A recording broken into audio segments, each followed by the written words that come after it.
রমনা বটমূলে ছায়ানটের বর্ষবরণ অনুষ্ঠানে বোমা হামলা মামলায় হাইকোর্টের রায় আজ। আসামিদের সাজা বহাল থাকার আশা আইনজীবীদের।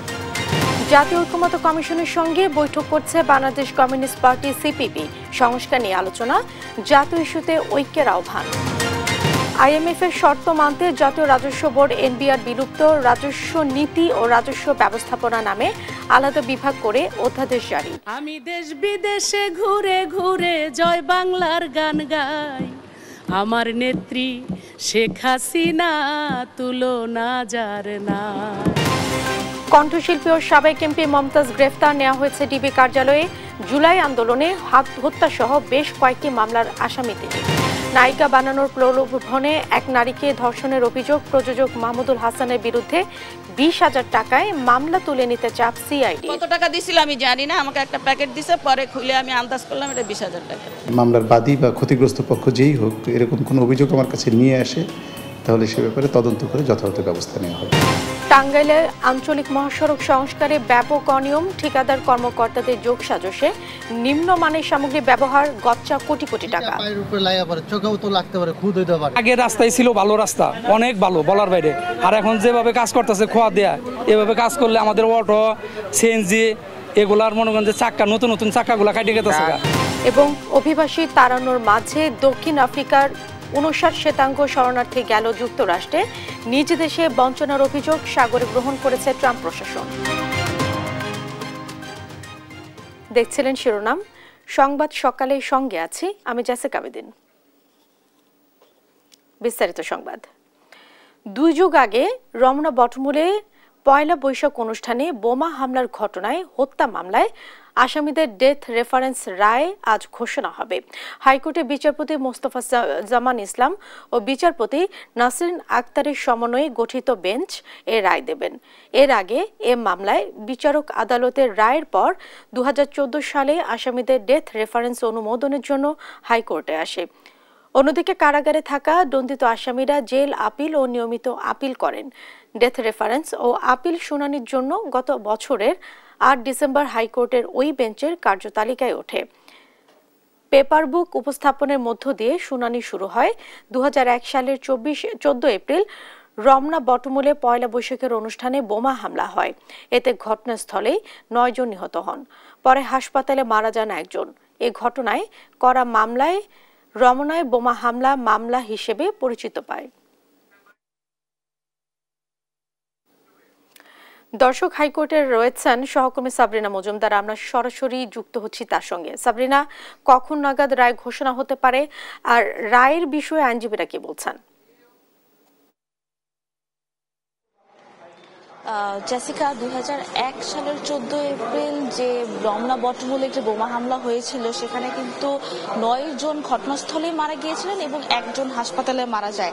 এরপর থেকে কিন্তু এটি একটি বড় একটি ঘটনা বলে পরিচিত হয় এবং পরবর্তীতে 2014 সালে বিচারিক আদালত রায় দিয়ে দেন যে 8 জনকে মৃত্যুদণ্ড এবং 6 জনকে কারাদণ্ডাদেশ দেন এবং এরপর থেকে কারাদণ্ডপ্রাপ্ত যে আসামিরা ছিলেন তারা কিন্তু নিয়মিত জেল আপিল করতে থাকেন এবং সেটি আসলে পরবর্তীতে যখন হাইকোর্টে আসে তখন কিন্তু তারা জেল আপিল করে থাকে এবং সেটি কিন্তু শুনানির জন্য আসলে আসেনি। কিন্তু পরবর্তীতে 5ই আগস্ট যখন পট পরিবর্তন হয় তখন যখন এটি শুনানির জন্য 8 ডিসেম্বর এটি শুনানির জন্য আসে এবং পেপার বুক উপস্থাপনের মাধ্যমে এটির শুনানি শুরু হয়।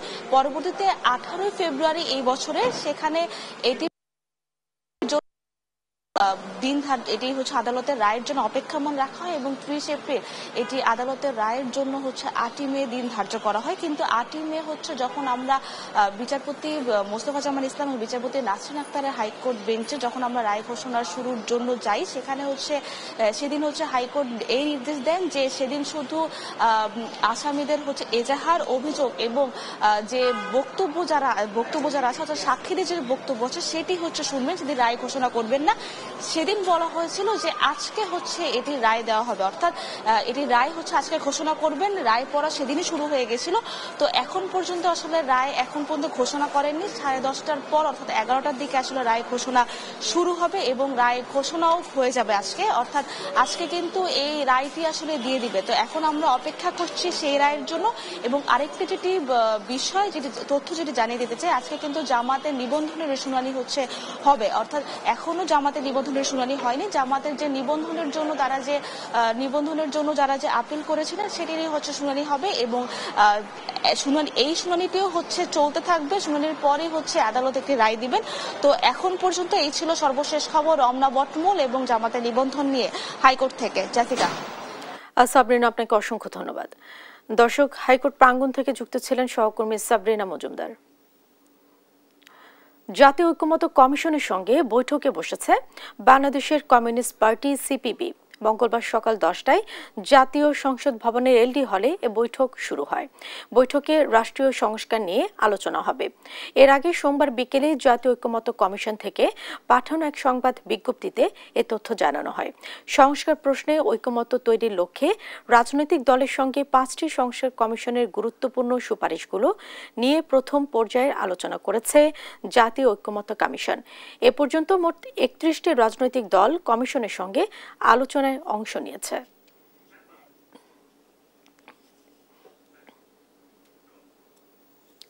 মানিকগঞ্জ 2 আসনের সাবেক সংসদ সদস্য ও সঙ্গীত শিল্পী মমতাজ বেগমকে গ্রেফতার করা হয়েছে। সোমবার রাত 12টার দিকে রাজধানীর ধানমন্ডি স্টার কাবাবের পেছনের একটি বাসা থেকে তাকে গ্রেফতার করে ঢাকা মহানগর গোয়েন্দা পুলিশ। ডিবির যুগ্ম কমিশনার মোহাম্মদ নাসিরুল ইসলাম গ্রেফতারের বিষয়টি নিশ্চিত করেছে। বৈষম্য বিরোধী ছাত্র আন্দোলনের ঘটনায় মমতাজ বেগমের বিরুদ্ধে বেশ কয়েকটি হত্যা মামলা রয়েছে। মঙ্গলবার তাকে আদালতে সোপর্দ করে রিমান্ডের আবেদন করা হবে বলেও জানিয়েছে পুলিশ। এর আগে 2009 সালে নবম জাতীয় সংসদের সংরক্ষিত মহিলা আসনে বাংলাদেশ আওয়ামী লীগের সংসদ সদস্য মনোনীত হন মমতাজ বেগম। আর 2014 সালে মানিকগঞ্জ 2 আসনে সংসদ সদস্য হিসেবে দায়িত্ব পালন করেন তিনি। সবশেষ দ্বাদশ জাতীয় সংসদ নির্বাচনে মানিকগঞ্জ 2 আসন থেকেও লড়েন তিনি। সাবেক প্রধানমন্ত্রী শেখ হাসিনাকে নিয়ে জাতীয় সংসদে গান গেয়ে মমতাজ বেগম বিভিন্ন সময় আলোচনা সমালোচনার জন্ম দেন।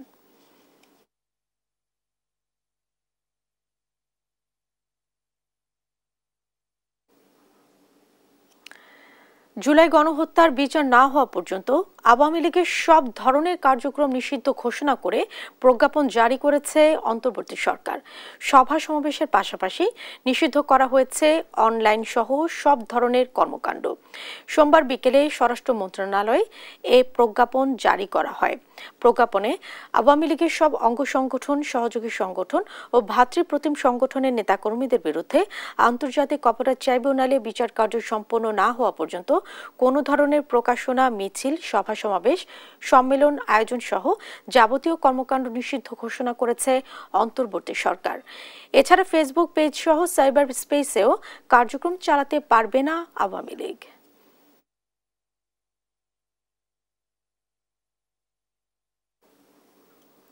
স্বরাষ্ট্র মন্ত্রণালয়ের প্রজ্ঞাপনের আলোকে রাজনৈতিক দল হিসেবে আওয়ামী লীগের নিবন্ধন স্থগিত করেছে নির্বাচন কমিশন। সোমবার নির্বাচন ভবনে সাংবাদিকদের কথা জানান কমিশনের সিনিয়র সচিব আক্তার আহমেদ। এর আগে শনিবার আন্তর্জাতিক অপরাধ ট্রাইব্যুনালে আওয়ামী লীগের বিচার না হওয়া পর্যন্ত আওয়ামী লীগের কার্যক্রম নিষিদ্ধ করেছিল অন্তর্বর্তী সরকার, যা প্রজ্ঞাপন আকারে প্রকাশ হয় সোমবার। বিস্তারিত শিউলি রায় রিপোর্টে। বিরোধী আইনের অধীনে সাইবার স্পেস সহ আওয়ামী লীগের যাবতীয় কার্যক্রম নিষিদ্ধ করার সিদ্ধান্ত গ্রহণ করা হয়েছে। ফ্যাসিবাদ বিরোধী জাতীয় ঐক্যের ব্যানারে আওয়ামী লীগের রাজনীতি নিষিদ্ধ সহ 3 দফা দাবিতে আন্দোলন করে এনসিপি, জামায়াতে ইসলামী সহ বেশ কিছু রাজনৈতিক দল ও সংগঠন। তীব্র আন্দোলনের মুখে শনিবার রাতে জুলাই হত্যাকাণ্ডের জন্য আন্তর্জাতিক অপরাধ ট্রাইব্যুনালে আওয়ামী লীগ নেতাদের বিচার কাজ শেষ না হওয়া পর্যন্ত দলটির যাবতীয় কার্যক্রম নিষিদ্ধ করে অন্তর্বর্তী সরকার, যা প্রজ্ঞাপন আকারে প্রকাশ করে স্বরাষ্ট্র মন্ত্রণালয়। রাজনৈতিক কার্যক্রম নিষিদ্ধের পর এবার দলটি নিবন্ধন স্থগিত করল নির্বাচন কমিশন। সোমবার নির্বাচন ভবনে সাংবাদিকদের এই কথা জানান নির্বাচন কমিশনের সিনিয়র সচিব আক্তার আহমেদ। তিনি বলেন, স্বরাষ্ট্র মন্ত্রণালয়ের প্রজ্ঞাপনের আলোকে রাজনৈতিক দল হিসেবে আওয়ামী লীগের নিবন্ধন স্থগিত করেছে নির্বাচন কমিশন। স্বরাষ্ট্র মন্ত্রণালয়ের যে বিজ্ঞপ্তি প্রজ্ঞাপন, সেটার ধারাবাহিকতায় ইলেকশন কমিশন সিদ্ধান্ত নিয়েছে যে আওয়ামী লীগের নিবন্ধন স্থগিত করা হলো। সেই অনুযায়ী আমরা আজকে গেজেট নোটিফিকেশনটা জারি করেছি। আপনারা গেজেটের কপিটা বিজি প্রেস থেকে পেয়ে যাবেন। গণপ্রতিনিধিত্ব আদেশ অনুযায়ী সরকার কর্তৃক কোনো দল নিষিদ্ধ ঘোষিত হলে তার নিবন্ধন বাতিল করতে পারে নির্বাচন কমিশন। আইন অনুযায়ী পুনরায় নিবন্ধন ফিরে না পাওয়া পর্যন্ত কোনো ধরনের রাজনৈতিক সভা সমাবেশ করতে পারবে না আওয়ামী লীগ। এই আদেশ বহাল থাকলে নির্বাচনের প্রার্থী মনোনয়নও দিতে পারবে না এই দলটি। বর্তমান জুলাই আগস্ট গণহত্যা ও গুমের অভিযোগে আওয়ামী লীগ নেতাদের বিচার প্রক্রিয়াধীন রয়েছে আন্তর্জাতিক অপরাধ ট্রাইব্যুনালে। এই জন্য গত নভেম্বরে আন্তর্জাতিক অপরাধ ট্রাইব্যুনাল আইন সংশোধন করে সরকার। শিউলি রায়, দেশ টিভি, ঢাকা। আওয়ামী লীগের কার্যক্রম নিষিদ্ধ করে যে প্রজ্ঞাপনটি জারি করা হয়েছে সেটি কোনো রাজনৈতিক দল বা মুক্ত মতের মানুষের মতো প্রকাশের স্বাধীনতাকে ক্ষুণ্ণ করে বলে না জানিয়েছেন অন্তর্বর্তী সরকার। সোমবার দিবাগত রাতেই অন্তর্বর্তী সরকারের প্রধান উপদেষ্টার প্রেস উইং থেকে এক বিবৃতিতে কথা জানানো হয়। বিবৃতিতে বলা হয়, আওয়ামী লীগের কার্যক্রম নিষিদ্ধ সংক্রান্ত 12 মে প্রজ্ঞাপনটি জারি করা হয় বাংলাদেশ সরকারের স্বরাষ্ট্র মন্ত্রণালয় থেকে। সন্ত্রাস বিরোধী আইনের আওতায় এই প্রজ্ঞাপনটি জারি করা হয়। উক্ত আইন ও প্রজ্ঞাপন অনুসারে আন্তর্জাতিক অপরাধ ট্রাইব্যুনালে বিচার কার্য সম্পন্ন না হওয়া পর্যন্ত আওয়ামী লীগ এবং এর সকল অঙ্গ সংগঠন, সহযোগী সংগঠন ও ভ্রাতৃপ্রতিম সংগঠন কর্তৃক যে কোনো ধরনের প্রকাশনা, গণমাধ্যম, অনলাইন ও সামাজিক যোগাযোগ মাধ্যমে প্রচারণা, মিছিল, সভা সমাবেশ, সম্মেলন আয়োজন সহ যাবতীয় কর্মকাণ্ড নিষিদ্ধ ঘোষণা করা হয়েছে। এই নিষেধাজ্ঞা সংগঠনগুলো নেতাকর্মী ও সদস্যদের জন্য প্রযোজ্য হবে। তবে উক্ত প্রজ্ঞাপন অন্য কোনো রাজনৈতিক দল বা মুক্ত মতের মানুষের মত প্রকাশের স্বাধীনতাকে ক্ষুণ্ণ করে না।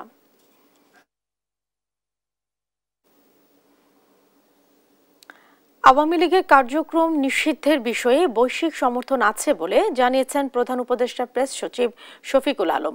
জানান, সব রাজনৈতিক দলের সঙ্গে আলোচনা করে দলটির কার্যক্রম নিষিদ্ধের সিদ্ধান্ত হয়েছে। ঢাকা রিপোর্টার্স ইউনিটি আয়োজিত মিট দ্য প্রেস এসব কথা বলেন তিনি। আরো জানাচ্ছেন জান্নাতুল মোহনা। ঢাকা রিপোর্টার্স ইউনিটির নিয়মিত আয়োজন মিট দ্য রিপোর্টার্সে এবারের অতিথি ছিলেন প্রধান উপদেষ্টার প্রেস সচিব শফিকুল আলম। তিনি বলেন, পতিত সরকারের আমলে দেশের বিভিন্ন গণমাধ্যমে অপসাংবাদিকতা তদন্তে জাতিসংঘের বিশেষজ্ঞ দলকে আমন্ত্রণ জানানো হবে। ইউএনের যে অফিসকে আমরা একটা চিঠি দিচ্ছি, এটা আজকালকের মধ্যে যাবে। চিঠিতে আমরা বলছি যে তারা যেন একটা ইন্ডিপেন্ডেন্ট এক্সপার্ট নিয়ে এসে বাংলাদেশের জার্নালিজম কিভাবে ফেইলিউর হয়েছে গত 15 বছর, হাসিনার 15 বছর। প্রশ্নের জবাবে প্রেস সচিব বলেন, ডক্টর মোহাম্মদ ইউনূসের ব্যক্তিগত কোনো সম্পত্তি নেই, একটি গাড়ির মালিকানাও তার নামে নেই। ওই প্রত্যেকটা প্রতিষ্ঠানে উনার একটা শেয়ার আছে কিনা, একটা টাকা উনি ওন করেন কিনা। শেখ হাসিনার হাতেই দেশে গুমের সূচনা উল্লেখ করে তিনি বলেন, মানবাধিকার লঙ্ঘন ও ভোটাধিকার কেড়ে নেয়ার দায়ে আওয়ামী লীগের কার্যক্রম নিষিদ্ধের সিদ্ধান্ত নেওয়া হয়েছে। এ নিয়ে সবার সমর্থন রয়েছে। এনসিপির বিষয় না, এটা সমস্ত পার্টি যারা জুলাই গণঅভ্যুত্থানে ছিল, বাংলাদেশের মানুষের সাপোর্ট আছে যে এই ডিসিশন ইন্টারিম গভর্নমেন্ট নিয়েছে। আপনি পুরো বাংলাদেশে একটা স্বস্তির নিঃশ্বাস ফেলেছে এই আওয়ামী লীগের কার্যক্রম নিষিদ্ধ হতে। ভারতে বাংলাদেশের 7টি টিভি চ্যানেল বন্ধ করাকে ন্যাক্কারজনক আখ্যা দিয়ে শফিকুল আলম বলেন, সত্য প্রচার না করে তামাশা বিক্রি করে ভারতের টেলিভিশন। সত্য কথাকে আসলে তারা নিতে পারছেন না। জান্নাতুল মোহনা, দেশ টিভি, ঢাকা। আমি মনে করি বিএনপির মহাসচিব মির্জা ফখরুল ইসলাম আলমগীর চোখের চিকিৎসার জন্য থাইল্যান্ডের রাজধানী ব্যাংকক গেছেন। সোমবার রাত 2:45টার দিকে থাই এয়ারওয়েজের একটি ফ্লাইটে স্ত্রী সহ ঢাকা ত্যাগ করেন তিনি। বিএনপির মিডিয়া সেলের সদস্য শাইরুল কবির খান বিষয়টি নিশ্চিত করেন। তিনি জানান, থাই এয়ারওয়েজের ফ্লাইটে স্ত্রী সহ ঢাকা থেকে ব্যাংককের উদ্দেশ্যে যাত্রা করেন মির্জা ফখরুল। ব্যাংককে রুটনিন আই হাসপাতালে চিকিৎসা নেবেন তিনি। 11 মে ঢাকার ইউনাইটেড হাসপাতালে চেক আপের পর চিকিৎসকের পরামর্শে বিদেশে যাওয়ার সিদ্ধান্ত নেন মির্জা ফখরুল।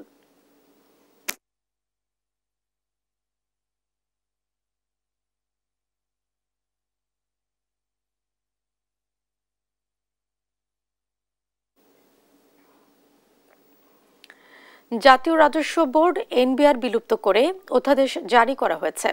এনবিআর ভেঙে রাজস্ব নীতি ও রাজস্ব ব্যবস্থাপনা নামে 2 বিভাগ করা হয়েছে।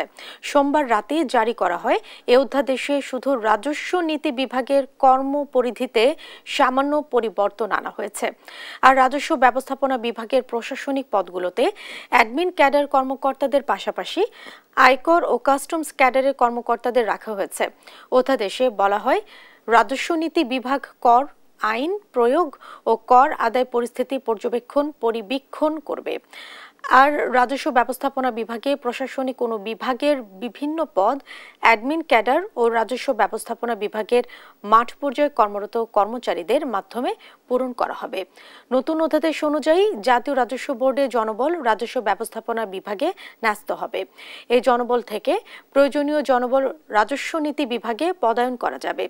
এছাড়া অভ্যন্তরীণ সম্পদ বিভাগ বিলুপ্ত হয়ে তার জনবল রাজস্ব নীতি বিভাগে ন্যস্ত হবে।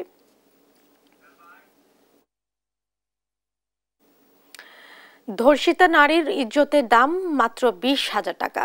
তা নিয়ে মামলা নিষ্পত্তির আহ্বান খোদ সিআইডি তদন্ত কর্মকর্তার। শুধু ধর্ষণ নয়, বিয়ের দাবি করায় অমানসিক নির্যাতনও চলে ধর্ষিতা নারীর ওপর। দেশ টিভির অনুসন্ধান বলছে, নায়িকা বানানোর প্রলোভনে রাজধানীর বিলাসবহুল হোটেলে দিনের পর দিন ভুক্তভোগী নারীকে ধর্ষণ করে অভিযুক্ত কথিত চলচ্চিত্র প্রযোজক Mahmudul Hasan. M A আজিমের report.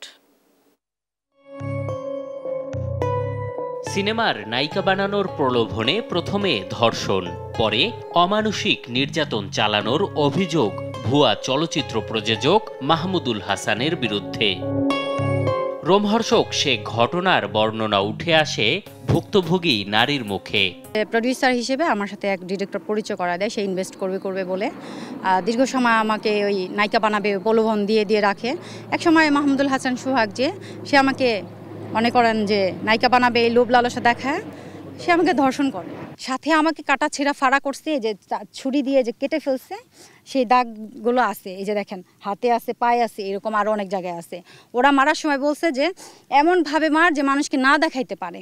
ঘটনার বিচার পেতে 1 বছর আগে করেছেন মামলা। তবে ধর্ষিতার মেডিকেল ও ঘটনার তদন্ত না করে উল্টো আসামির থেকে টাকা নিয়ে বসে আছেন সিআইডির তদন্ত কর্মকর্তা খালেদা ইয়াসমিন। মাত্র 20,000 টাকার বিনিময়ে মামলা নিষ্পত্তির জন্য এখন চাপ দিচ্ছেন খোদ তদন্ত কর্মকর্তা।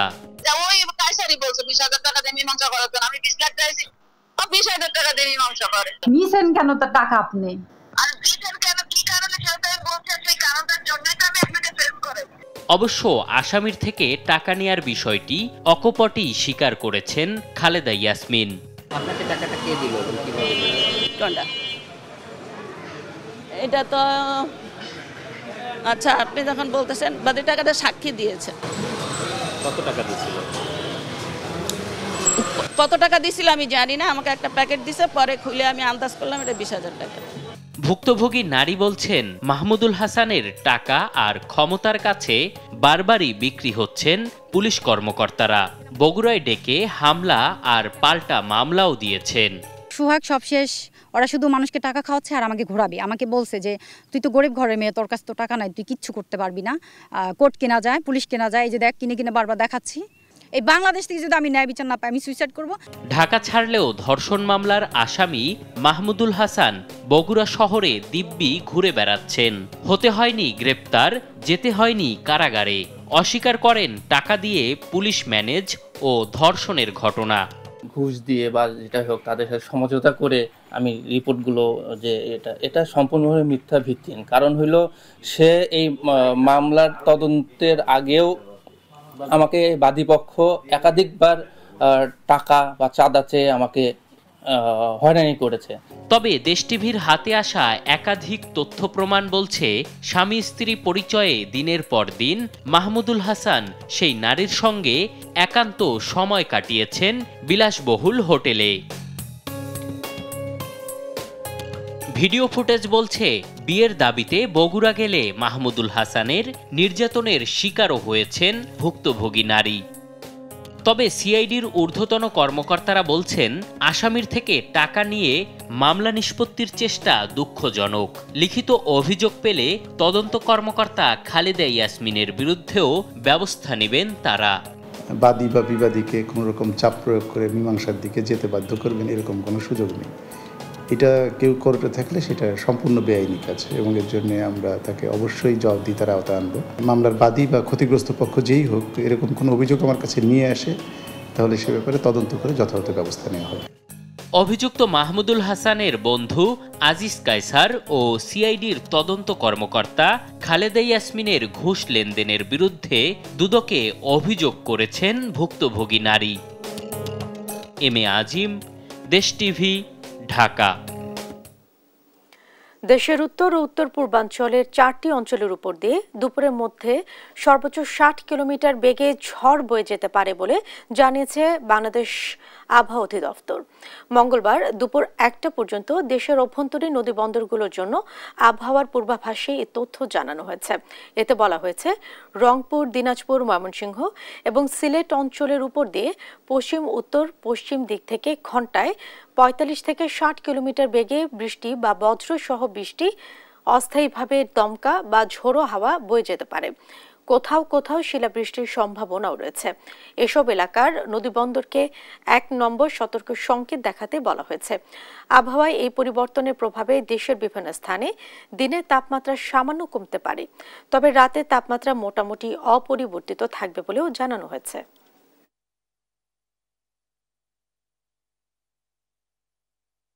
অনিয়ম আর দুর্নীতির আখড়ায় পরিণত হয়েছে কুষ্টিয়ার সড়ক ও জনপদ বিভাগ। সড়ক সংস্কারের নামে চলছে লুটপাটের মহোৎসব। অধিকাংশ সড়কের কাজেই ব্যবহার করা হচ্ছে নিম্নমানের উপকরণ সামগ্রী, মানা হচ্ছে না কোনো নিয়ম নীতি। ফলে উন্নয়নের নামে সরকারের কোটি কোটি টাকা ব্যয় হলেও তা কাজে আসছে না সাধারণ মানুষের। পকেট ভরছে ঠিকাদার ও সড়ক বিভাগের কর্মকর্তাদের। ইরফান রানার ক্যামেরায় কুষ্টিয়া থেকে আরো জানাচ্ছেন নাহিদ হাসান তিতাস। দীর্ঘদিন পর শুরু হয়েছে কুষ্টিয়া রাজবাড়ী মহাসড়কের খোকসা বাস স্ট্যান্ড এলাকার সড়ক নির্মাণের কাজ। পুরোদমে চলছে সংস্কার কর্মযজ্ঞ।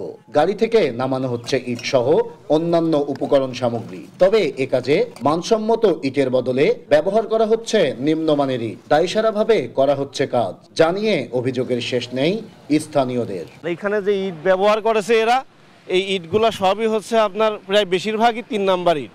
1 নাম্বার ইট শুধুমাত্র নামমাত্র। রাস্তা টেকবে না ভাই, টেকবে ওটা তো 2 নাম্বার, এমনি তো সব কিছু 2 নাম্বার, এটা বললে আর লাভ আছে না ভাই। এখানে যে গাইড ওয়ালটা হয়, যে গাইড ওয়ালের কোনো বোর্ড নাই, সাইডে যে ইয়েটা এক্সটেস্টার সেইটাই নাই, এইভাবে করে চলে যাচ্ছে। শুধু খোকসার এ সড়কই নয়, জেলার অধিকাংশ সড়ক সংস্কার কাজেই সড়ক ও জনপদ বিভাগের বিরুদ্ধে উঠেছে অনিয়ম ও দুর্নীতির অভিযোগ। যেখানেই কাজ সেখানেই সড়ক বিভাগের দুর্নীতির মহা উৎসব। কখনো রাতের আধারে, আবার কখনো তড়িঘড়ি করে দায়সারাভাবেই শেষ করা হচ্ছে সড়কের কাজ। সরকারি টাকা এরা তো কাজ কাম খারাপ হচ্ছে, 2 দিন পর এমনি ব্যাংকে সব নষ্ট হয়ে যাবে। রোড হাইওয়ের কোনো তদন্ত গুরুত্ব নেই, ঠিকাদার মন মতো কাজ করে চলে যাচ্ছে। তবে সড়ক সংস্কার কাজে অনিয়মের বিষয়টি অস্বীকার করছে ঠিকাদার ও তার সহযোগীরা। আমি শিডিউল মোতাবেকই কাজ করছি ভাই, আমি শিডিউলের বাইরে কাজ করি না। আমি তো বলতে পারিনি, আমার কাছে আইন দিবে আমি তাই কাজ করবো, বোঝেন নাই। আর ঠিকাদারের মতোই অনিয়মের বিষয়টি অস্বীকার করে সড়ক ও জনপদ বিভাগের কর্মকর্তারা দায়সারাভাবে বলছেন বিষয়টি দেখবেন তারা। আপনি খালি চোখে দেখে সবসময় নিশ্চিত পাবেন, আমি সেটা বলবো। আমাদের রুটিন পরীক্ষা থাকে, কেউ কারো ধরলে তারপরে করে এরকম আমাদের রুটিন আছে। সড়কের কাজে এমন অনিয়মের সাথে জড়িত সড়ক বিভাগের কর্মকর্তা ও ঠিকাদারদের বিরুদ্ধে তদন্ত সাপেক্ষে ব্যবস্থা নেওয়ার দাবি স্থানীয়দের। নাহিদ হাসান তিতাস, দেশ টিভি, কুষ্টিয়া। টাঙ্গাইলে সড়ক বিভাগের 12 কোটি টাকা বরাদ্দের সংস্কার কাজে ধীরগতি ও নিম্নমানের অভিযোগ উঠেছে। এতে চরম ভোগান্তিতে পড়েছেন চালক ও যাত্রীরা। আর এই সড়কে চলাচল করতে গিয়ে প্রতিদিনই বিকল হচ্ছে বিভিন্ন যানবাহন। চালক ও যাত্রীদের অভিযোগ, কর্মকর্তাদের যোগসাজশে ঠিকাদার নিম্নমানের কাজ করেছে এই সড়কে। তবে এ বিষয়ে সাউজের নির্বাহী প্রকৌশলী ক্যামেরার সামনে কথা না বললেও ঠিকাদারের কাজের প্রশংসা করেছেন। সহকর্মী অভিজিৎ ঘোষের পাঠানো তথ্যছবিতে আরও জানাচ্ছেন অঙ্কন চৌধুরী। টাঙ্গাইলের কালীহাতির এলেঙ্গা চরগা বসরা হয়ে ভুয়াপুর আঞ্চলিক মহাসড়কে সড়ক ও জনপদ বিভাগের ডাবল বিটুমিনাস সারফেস ট্রিটমেন্ট পদ্ধতিতে সড়ক সংস্কার কাজ শুরু হয়েছে। তবে সংস্কার কাজে পাথর, বিটুমিন ও কেরোসিন নিম্নমানের সংমিশ্রণের ব্যবহার এবং পুরনো খানাখন্দ সংস্কার না করেই কার্পেটিং করার অভিযোগ উঠেছে। 22 কিলোমিটারের মধ্যে 9 কিলোমিটারের কাজ শেষ হলেও সড়কের অবস্থা দিন দিন খারাপ হচ্ছে। এতে সিএনজি চালিত অটোরিকশা চালক সহ সাধারণ যাত্রীরা ক্ষতির মুখে পড়েছে। পায়ের উপরে লাগা পারে, চোখেও তো লাগতে পারে, খুদ হইতে পারে। যে খোয়াড়া দিচ্ছে এই খোয়ার নিগা চাকা দিনে ওদের 2 বার করে লিক হইতাছে। বড় মাল নিয়ে গেছে আবার চলন্ত অবস্থায় পাথর ছিটকে যাত্রীদের গায়ে লাগছে এবং গাড়ির বিভিন্ন অংশ ভেঙে যাচ্ছে। সড়ক ব্যবহারকারীরা বলছে, সঠিক সংস্কার না করে নিম্নমানের কাজের ফলে সরকারের কোটি কোটি টাকা অপচয় হচ্ছে, আর এতে লাভবান হচ্ছে সংশ্লিষ্ট ঠিকাদার ও কিছু কর্মকর্তা। চাকা মুখা ফুটে গেছে গা, তারপরে গাড়ির গ্লাস মুলাস ভেঙে গেছে গা, কালকেও 2টা গাড়ির গ্লাস ভাঙছে। আগের রাস্তায় ছিল ভালো রাস্তা, অনেক ভালো বলার বাইরে, আর এখন যেভাবে কাজ করতেছে খোয়া দেয়া, এভাবে কাজ করলে আমাদের অটো, সিএনজি এগুলার মনে করেন যে চাক্কা, নতুন নতুন চাক্কাগুলা কাটে গেছে। ভোগান্তি আমরা 3-4 ঘন্টা ধরে ভাই চাকা লিক হয়ে চাকা ফাইটে গেছে, প্রতিদিনই একই অবস্থা। অভিযোগ অস্বীকার করে ঠিকাদার দাবি করে নিয়ম মেনেই সড়ক সংস্কারের কাজ চলছে। ঊর্ধ্বতন কর্মকর্তারা যেভাবে নির্দেশ দিয়েছে সেভাবেই কাজ হচ্ছে। ভিটামিনের কাজ এভাবেই হয় বলে জানান কার্য সহকারী। এভাবেই পাথর এভাবেই করা হয় এবং রোলার এই ভিটামিনের কাজ এভাবে, স্যাররা এটা যেভাবে বলছে ঠিক সেভাবে কাজ হচ্ছে। আপনাদের যদি কোনোই থাকে আমাদের রোডসে ইঞ্জিনিয়ার স্যারদের আছে, ইঞ্জিনিয়ার স্যারদের সাথে কথা বলেন। তবে এ বিষয়ে ক্যামেরার সামনে কথা না বললেও ঠিকাদারের পক্ষে সাফাই গাইলেন সওজের নির্বাহী প্রকৌশলী সিনথিয়া আজমেরি খান। এলেঙ্গা হতে গোবিন্দাসী পর্যন্ত প্রায় 12 কোটি 58 লাখ টাকার প্রকল্প গ্রহণ করে সওজ কর্তৃপক্ষ। চলতি বছর জুনেই কাজ শেষ হওয়ার কথা রয়েছে। তবে গত বছর 2 বার এই সড়ক সংস্কার করেছে সওজ কর্তৃপক্ষ। নিউজ ডেস্ক, দেশ টিভি।